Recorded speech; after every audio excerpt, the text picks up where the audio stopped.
Sugatan ng isang mekaniko sa Mangaldan, Pangasinan matapos tagain ng kanyang pinsan.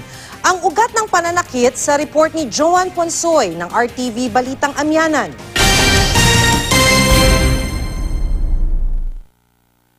May tahi sa bahaging siko si Hector Angeles, isang mekaniko. Dulot daw ito ng pananaga ng sarili niyang pinsan na si Alking Recodos.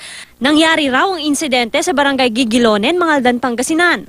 Nagtalo raw sila ng kanyang pinsan dahil sinuntok umano ni Recodos ang kinakasama ni Angeles na si Judy. Siyempre nasuntok asawa ko.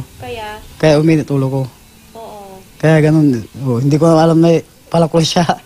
Pero ang punot dulo raw talaga ng awayan, ang pagpo-post umano ni Judy ng malalaswang post sa social media gamit ang account ng kapatid ni Recodos. Siyempre pinagmumura niya ako, o sa pagmumura niya sa akin, na hindi ko alam kung anong kasalanan ko sa kanya, napasampal ako sa kanya. O doon na nagsimula yung away na suntok niya ako. Pinabulaanan naman ni Judy na nag-post siya ng malalaswa sa social media. May cellphone ako, ma'am. Tsaka kung sakaling wala akong cellphone, hindi rin ako nakikigamit ng kani-kanino na nakikilagin.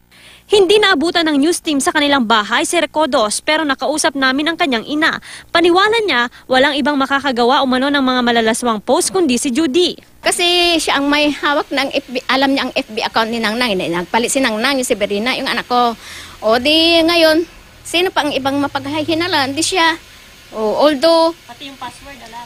password alam niya, pero ngayon dinilit na niya. Mautak eh.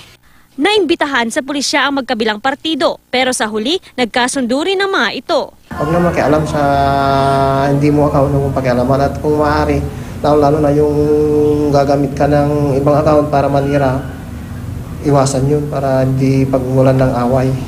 Joan Ponsoy, Nagbabalita, Pilipinas.